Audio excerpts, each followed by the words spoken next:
Hello everybody, my name is Shalise. Welcome out everybody to my His Dark Materials Season 1 review.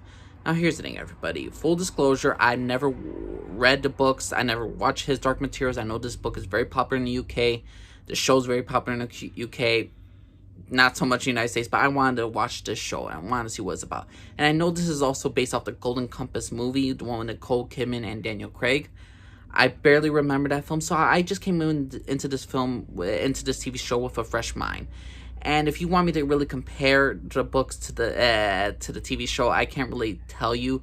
But I know a lot of people love the show. Like, this is some people's Harry Potter. Like, some people love Harry Potter. They grew up with Harry Potter and they saw the movies. And then His Dark Materials is basically the same similarities with it because it kind of was in during the 90s, His Dark Materials. So if you really want me to go into depth, maybe I will read the books. But right now, for His Dark Materials, just a fresh watch about what the show's about. Well, this show, His Dark Materials, there's this world. It takes place in the real world. It takes place in, there's a Oxford, there's a England, there's a northern part, except there's animals involved. There are human souls that basically, when from what I understand, when someone is born, they have a demon, and a demon is basically the human soul. If a human dies, their demon dies. If a demon dies, a human dies. A demon is basically an animal, and when a child reaches puberty, then that demon will become into its own permanent form to evolve into its permanent evolution.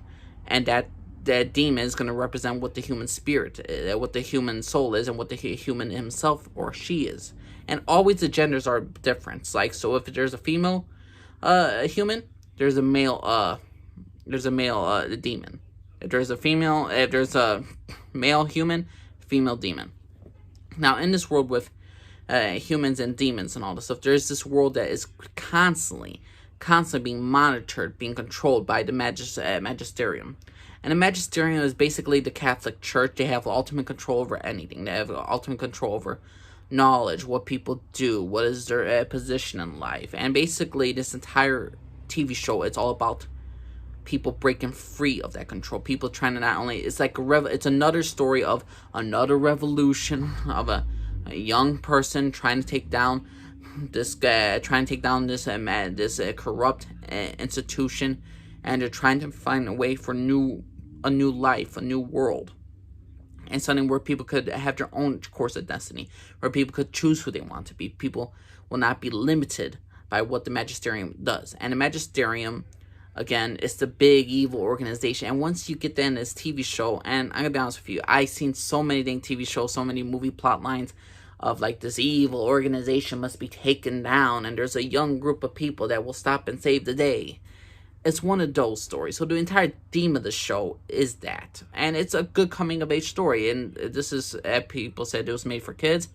For adults, yeah, it's a good one. But to me, for just like how much I've watched and consumed of television and movies in general, I don't find the biggest theme about this. Okay, yeah, it's not the greatest thing in the world to me.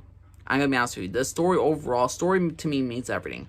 The lore and whatnot adds more to it. And I like His Dark Materials lore. I like the world. But if we're going by the base up off what the story is, it's just basically a whole bunch of dirty, rotten people. And there's a couple people who do ultimately whatever it takes to make sure the world is free and ultimately for the better. And there is a prophecy of a young girl and how she will free this world and all other worlds. And what's this one? Who this young girl is? This girl name is played by the girl from X-23. I'm forgetting the young actress name. Forgive me. And her name is Lyra. Lyra grew in Oxford University, one of the few children in there.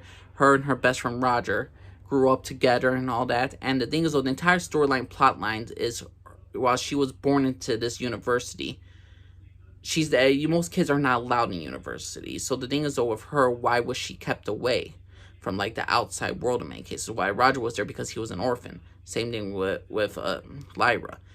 And the thing is, though, Lyra has an uncle named Lord Asriel, and he's trying to take down the magisterium. He's trying to see about this new way, about what they lie about. And the magisterium lies about different worlds. And if he goes up north, he sees in North Light there are cities, and Lord Asriel's convinced that there is new worlds out there.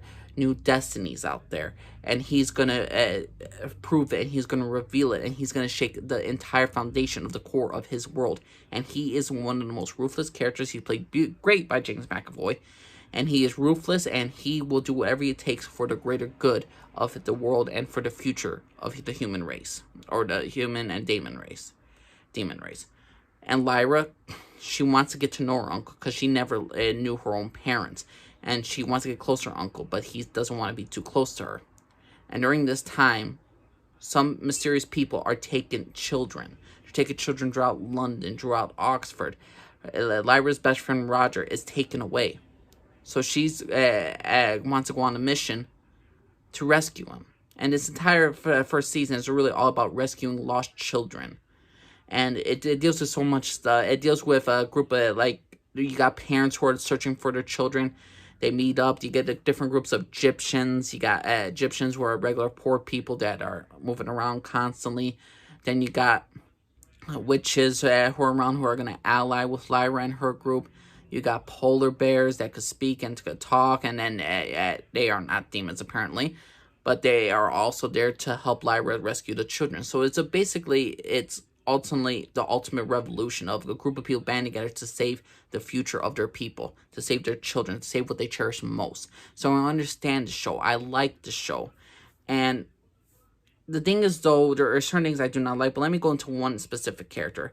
And I know I'm going to butcher her name. I'm forgetting her name. I don't want to butcher it, but I believe is Miss Coulter. And this actress is great as what she does. I don't know what it is of how she delivers lines, but she just screams evil. And I really enjoy her character. I really enjoy the actress that portrays her. And I really do enjoy this. I enjoy the character, and I really enjoy how her relationship is with her demon. And because her demon, it doesn't talk, apparently. With her, it doesn't really communicate. They have a very different relationship, which is very unique compared to other characters that we have on a show with their demons. And the thing is, what I don't like about his Dark Materials, it's kind of like whoever wrote the show respected its lore. They respected its lore, but they kind of went the unrealistic way of how things were meant to be.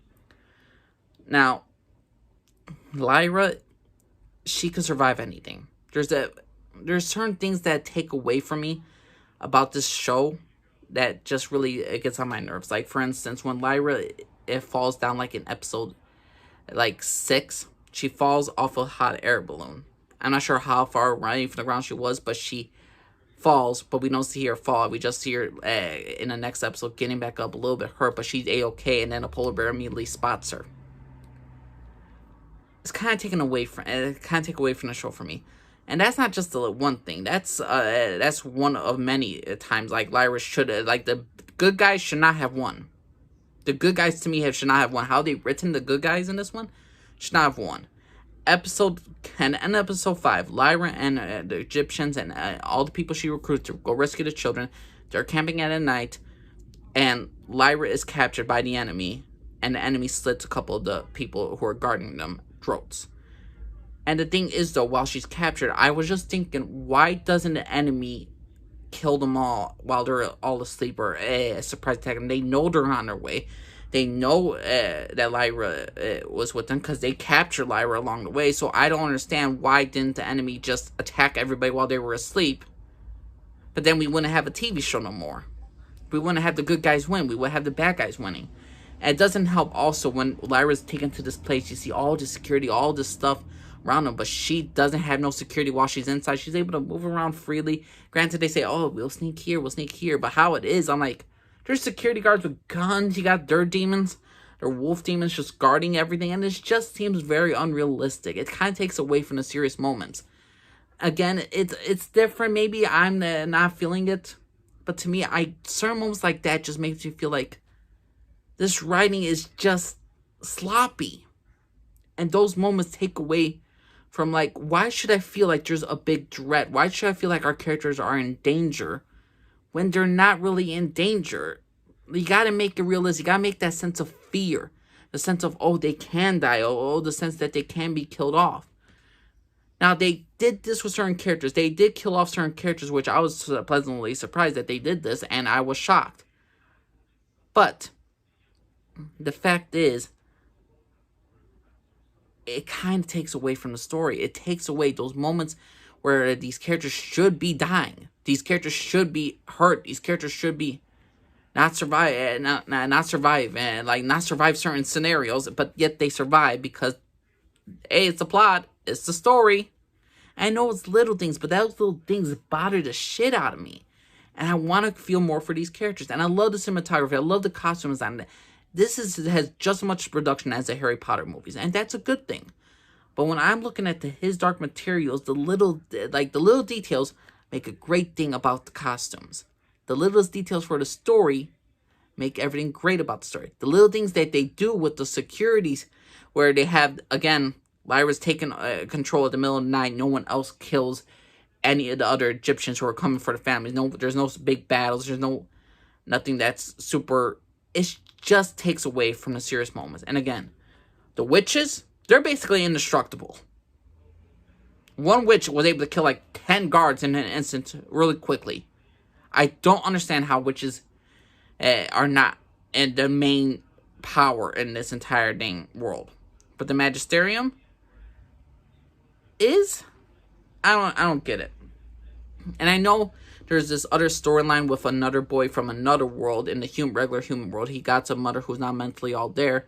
And the Magisterium's interested in him because there's this one person who travels between the worlds, who works for the Magisterium.